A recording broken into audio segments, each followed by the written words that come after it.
ਸਾਬਕਾ ਜਥੇਦਾਰ ਸ਼੍ਰੀ ਅਕਾਲ ਤਖਤ ਗੁਰਦੇਵ ਸਿੰਘ ਕੌਂਕੇ ਫਰਜ਼ੀ ਐਨਕਾਊਂਟਰ ਮਾਮਲੇ ਵਿੱਚ ਤਖਤ ਸ੍ਰੀ ਦਮਦਮਾ ਸਾਹਿਬ ਦੇ ਜਥੇਦਾਰ ਗਿਆਨੀ ਹਰਪ੍ਰੀਤ ਸਿੰਘ ਦਾ ਵੱਡਾ ਬਿਆਨ ਸਾਹਮਣੇ ਆਇਆ ਹੈ।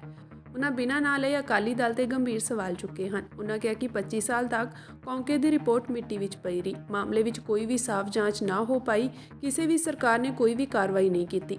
ਗਿਆਨੀ ਹਰਪ੍ਰੀਤ ਸਿੰਘ ਨੇ ਕਿਹਾ ਕਿ ਮੌਜੂਦਾ ਆਪ ਸਰਕਾਰ ਇਸ ਤੇ ਕਾਰਵਾਈ ਕਰੇ, ਪਿਛਲੀਆਂ ਸਰਕਾਰਾਂ ਵਾਂਗ ਮੌਜੂਦਾ ਸਰਕਾਰ ਗਲਤੀ ਨਾ ਕਰੇ। ਆਪ ਸਰਕਾਰ ਮੁਲਜ਼ਮਾਂ ਖਿਲਾਫ ਠੋਸ ਕਾਰਵਾਈ ਕਰਕੇ ਦੋਸ਼ੀਆਂ ਨੂੰ ਸਜ਼ਾ ਦੇਵੇ। ਉਧਰ ਸਿੱਖ ਜਥੇਬੰਦੀਆਂ ਦੇ ਇੱਕ ਵਫਦ ਨੇ ਸ਼੍ਰੀ ਅਕਾਲ ਤਖਤ ਸਾਹਿਬ ਵਿੱਚ ਮੰਗ ਪੱਤਰ ਸੌਂਪ ਕੇ ਜਥੇਦਾਰ ਕੌਂਕੇ ਮਾਮਲੇ ਵਿੱਚ ਸੁਖਬੀਰ ਸਿੰਘ ਬਾਦਲ ਅਤੇ ਕੈਪਟਨ ਅਮਰਿੰਦਰ ਸਿੰਘ ਖਿਲਾਫ ਸਖਤ ਕਾਰਵਾਈ ਦੀ ਮੰਗ ਕੀਤੀ ਹੈ। ਜਥੇਦਾਰ ਕੌਂਕੇ ਦੇ ਮਾਮਲੇ ਵਿੱਚ ਸਿੱਖ ਜਥੇਬੰਦੀਆਂ ਦੇ ਆਗੂ ਭਾਈ ਮੋਹਕਮ ਸਿੰਘ, ਭਾਈ ਮਨਜੀਤ ਸਿੰਘ ਭੌਮਾ, ਭਾਈ ਗੁਰਦੀਪ ਸਿੰਘ ਬਠਿੰਡਾ ਨੇ ਸ਼੍ਰੀ ਅਕਾਲ ਤਖਤ ਸਾਹਿਬ ਦੀ ਸਕੱਤਰੇਤ ਵਿੱਚ ਮੰਗ ਪੱਤਰ ਸੌਂਪਿਆ ਹੈ। ਇਸ ਵਿੱਚ ਮੰਗ ਕੀਤੀ ਗਈ ਹੈ ਕਿ ਅਕਾਲੀ ਦਲ ਅਤੇ ਕਾਂਗਰਸ ਸਰਕਾਰ ਨੇ ਆਪਣੇ ਸਮੇਂ ਜਥੇਦਾਰ ਗੁਰਦੇਵ ਸਿੰਘ ਕੌਂਕੇ ਦੀ ਰਿਪੋਰਟ ਤੇ ਕੋਈ ਕਾਰਵਾਈ ਨਹੀਂ ਕੀਤੀ। ਇਹਨਾਂ ਦੋਵਾਂ ਨੂੰ ਸ਼੍ਰੀ ਅਕਾਲ ਤਖਤ ਸਾਹਿਬ ਤਲਬ ਕੀਤਾ ਜਾਵੇ। ਸਿਰਫ ਇੰਨਾ ਹੀ ਨਹੀਂ, ਉਹਨਾਂ ਨੇ ਮਰਹੂਮ ਮੁੱਖ ਮੰਤਰੀ ਪ੍ਰਕਾਸ਼ ਸਿੰਘ ਬਾਦਲ ਤੋਂ ਪੰਥ ਰਤਨ ਅਤੇ ਵੱਖਰੇ ਕੌਮ ਐਵਾਰਡ ਵਾਪਸ ਲੈਣ ਦੀ ਵੀ ਅਪੀਲ ਕੀਤੀ ਹੈ। ਦੱਸਦੇ ਕਿ 1997 ਵਿੱਚ ਅਕਾਲੀ ਦਲ ਦੀ ਸਰਕਾਰ ਬਣੀ ਸੀ। 1998 ਵਿੱਚ ਤਤਕਾਲੀ ਏਡੀਜੀਪੀ ਬੀਪੀ ਤਿਵਾੜੀ ਅਧੀਨ ਸਾਬਕਾ ਜਥੇਦਾਰ ਗੁਰਦੇਵ ਸਿੰਘ ਕੌਂਕੇ ਦੇ ਫਰਜ਼ੀ ਐਨਕਾਊਂਟਰ ਦੀ ਜਾਂਚ ਦੇ ਨਿਰਦੇਸ਼ ਦਿੱਤੇ ਗਏ ਸਨ। ਏਡੀਜੀਪੀ ਨੇ ਆਪਣੀ ਰਿਪੋਰਟ 1999 ਵਿੱਚ ਸੌਂਪ ਦਿੱਤੀ ਸੀ, ਜਿਸ ਵਿੱਚ ਕਿਹਾ ਗਿਆ ਸੀ ਕਿ ਜਥੇਦਾਰ ਕੌਂਕੇ ਦੀ ਗ੍ਰਿਫਤਾਰੀ ਗਲਤ ਤਰੀਕੇ ਨਾਲ ਹੋਈ ਹੈ।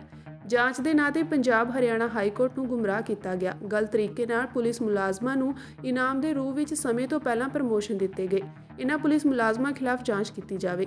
ਰਿਪੋਰਟ ਵਿੱਚ ਤਤਕਾਲੀ ਡੀਜੀਪੀ ਕੇਪੀਐਸ ਗਿੱਲ ਦੀ ਭੂਮਿਕਾ ਵੀ ਸਵਾਲਾਂ ਵਿੱਚ ਸੀ, ਪਰ 24 ਸਾਲ ਇਸ ਰਿਪੋਰਟ ਨੂੰ ਨਸ਼ਰ ਨਹੀਂ ਕੀਤਾ ਗਿਆ। ਇਸ ਦੌਰਾਨ 13 ਸਾਲ ਤੱਕ ਸੂਬੇ ਵਿੱਚ ਅਕਾਲੀ ਦਲ ਦੀ ਸਰਕਾਰ ਰਹੀ, ਜਿਸ ਵਿੱਚ ਪ੍ਰਕਾਸ਼ ਸਿੰਘ ਬਾਦਲ ਮੁੱਖ ਮੰਤਰੀ ਸਨ।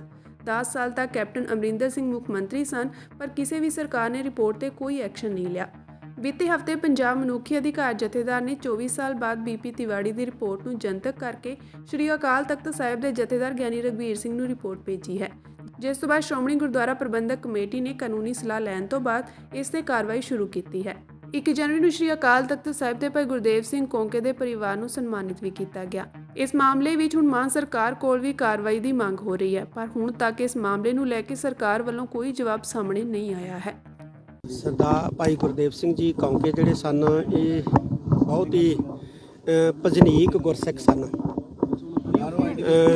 ਜਿਨ੍ਹਾਂ ਨੂੰ 1993 ਦੇ ਵਿੱਚ ਉਸ ਵੇਲੇ ਦੇ ਜਿਹੜੇ ਤਤਕਾਲੀਨ ਅਫਸਰ ਸੀ ਪੁਲਿਸ ਦੇ, ਉਹਨਾਂ ਨੇ ਕੋਹ ਕੇ ਜਿਹੜਾ ਮਾਰਿਆ ਸੀ, ਜਗਰਾਉਂ ਦੇ ਵਿੱਚ ਸ਼ਹੀਦ ਕੀਤਾ ਸੀ। ਉਦੋਂ ਤੋਂ ਲੈ ਕੇ ਹੁਣ ਤੱਕ ਉਹਨਾਂ ਦੀ ਜਿਹੜੀ ਧਰਮ ਪਤਨੀ ਸੀ, ਮੈਂ ਸਮਝਦਾ ਕਿ ਉਹਨਾਂ ਦੀ ਵੀ ਬਹੁਤ ਵੱਡੀ ਕੁਰਬਾਨੀ ਹੈ, ਜਿਨ੍ਹਾਂ ਨੇ ਭਾਈ ਕੌਂਕੇ ਸਾਹਿਬ ਦੀ ਗੈਰ ਹਾਜ਼ਰੀ ਦੇ ਵਿੱਚ ਆਪਣੇ ਬੱਚਿਆਂ ਨੂੰ ਪਾਲਿਆ ਤੇ ਉਹਨਾਂ ਦੀ ਯਾਦ ਦੇ ਵਿੱਚ ਉਹ ਸ੍ਰੀ ਅਖੰਡ ਪਾਠ ਸਾਹਿਬ ਵੀ ਕਰਾਉਂਦੇ ਹੁੰਦੇ ਸੀ। ਤੇ ਭਾਈ ਕੌਂਕੇ ਸੰਤ ਗਿਆਨੀ ਬਾਬਾ ਸੁੰਦਰ ਸਿੰਘ ਜੀ ਜਿਹੜੇ ਬੜੇ ਮਹਾਨ ਭਜਨੀਕ ਸਾਧੂ ਹੋਏ ਨੇ, ਉਹਨਾਂ ਦੇ ਭਰਾ ਭਾਈ ਇੰਦਰ ਸਿੰਘ ਦੇ ਵਿਦਿਆਰਥੀ ਸੀ, ਬੱਧਨੀ ਕਲਾਂ ਪੜ੍ਹਦੇ ਸੀ।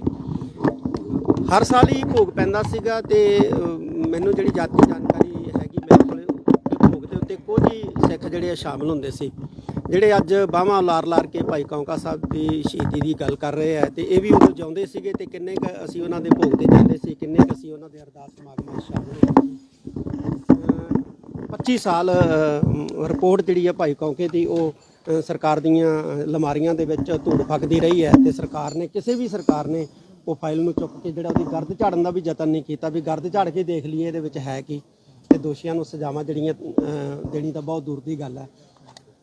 ਤੇ ਮੈਂ ਹੁਣ ਜਿਹੜੀ ਮੌਜੂਦਾ ਸਰਕਾਰ ਹੈ ਉਹਨੂੰ ਕਹਾਂਗਾ ਕਿ ਜੋ ਪਿਛਲੀਆਂ ਸਰਕਾਰਾਂ ਨੇ ਗਲਤੀ ਕੀਤੀ ਹੈ ਤੇ ਉਹਨੂੰ ਪਾਸੇ ਰੱਖਦੇ ਹੋਏ ਜਿਹੜੀ ਮੌਜੂਦਾ ਸਰਕਾਰ ਹੈ, ਘੱਟੋ ਘੱਟ ਇਹ ਉਸ ਰਿਪੋਰਟ ਦੇ ਉੱਤੇ ਕਾਰਵਾਈ ਜ਼ਰੂਰ ਕਰੇ ਤੇ ਦੋਸ਼ੀਆਂ ਨੂੰ ਸਜ਼ਾਵਾਂ ਜਿਹੜੀਆਂ ਮਿਲਣੀਆਂ ਚਾਹੀਦੀਆਂ ਨੇ।